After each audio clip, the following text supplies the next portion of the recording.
Off-roading with this scooter is ridiculously fun.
Sorry, brother. I got jumped so hard. So thank you again to Varla for sending us the Eagle 1 to review. It's been crazy fun. I mean, when I was actually younger, I had a GoPed back in the day, one of the motorized ones, the gas-powered ones, and I ripped around on the thing all the time and loved it. I used it as a way to commute to like some of my first jobs before I could even drive a car.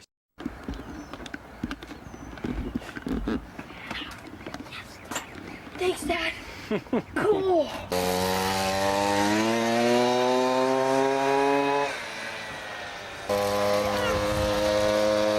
So I have like a little bit of a history with scooters, but since then, up until now, all I've ridden is like a rental scooter. This is like a whole nother beast. It's ridiculously fun. It does an amazing job on the street, but where it really shines is off-road.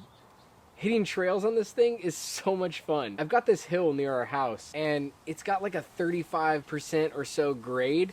It's a really steep grade. In some spots it even gets more than that, but it's only for like a split second, so it's hard to know exactly what grade it is, but it's dirt. And nothing I've taken on it has been able to get up it. None of my skateboards have gotten up it. It's just too steep and it's hard to keep traction. So I took the Varla Eagle 1 to the hill, and I tried to get up it.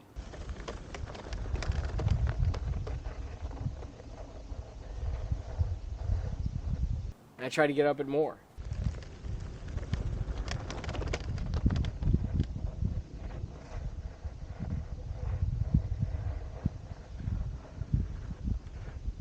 Again and again.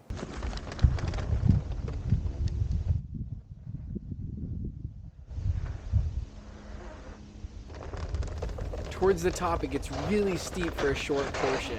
High 30s easily in percent. The ground is really slick right there though because there's so much sand and kind of loose dirt, so it's hard for the wheels, especially these are a little bit more street wheels, or like the tires, to actually grab and grip.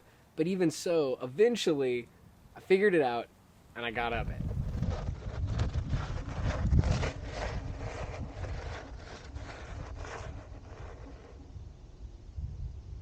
Now you can tell as it's going up, it really needs the dual motor.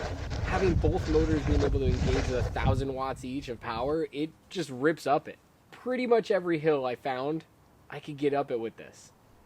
Now some spots are just too steep or too ruddy to kind of get through maneuvering, but if you just take one foot off and start kicking while you're doing it, you can still get up a crazy steep incline.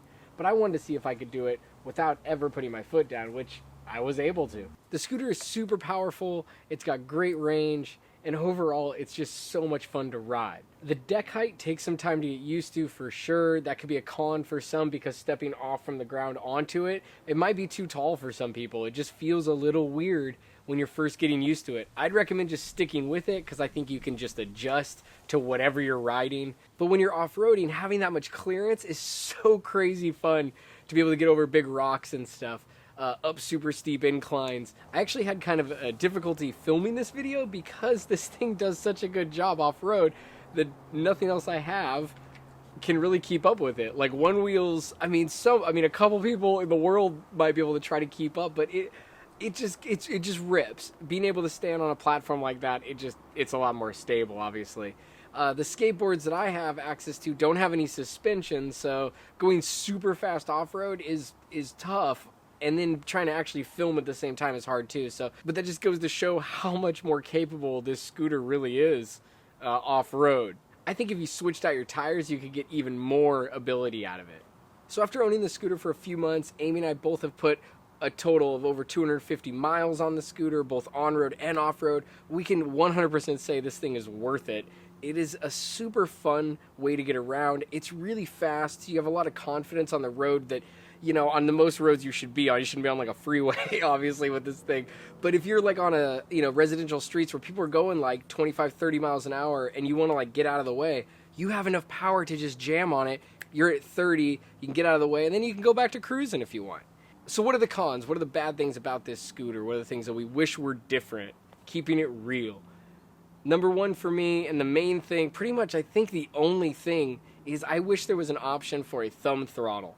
I don't love the trigger throttle, and I get worried if I let someone else try it for the first time to make sure that they understand that the brake and the throttle are two different levers that are very close to one another. Once you're used to it, you're used to it. It's not too bad. I've gotten used to it. But I do wish there was that option. Not a deal breaker for me, because everything else about the scooter I really love, but that's one thing, though. I do hope that in the next version of this, that we start to see that option for different types of throttle inputs with the scooter itself. So that is the Varla Eagle 1. If you are looking at buying one, click the link below before you do so. It'll help out the channel a little bit. And don't forget to like and subscribe. It definitely helps out our channel there as well. And if you have any questions or comments, drop them down below and be happy to answer them. We'll see you guys next time.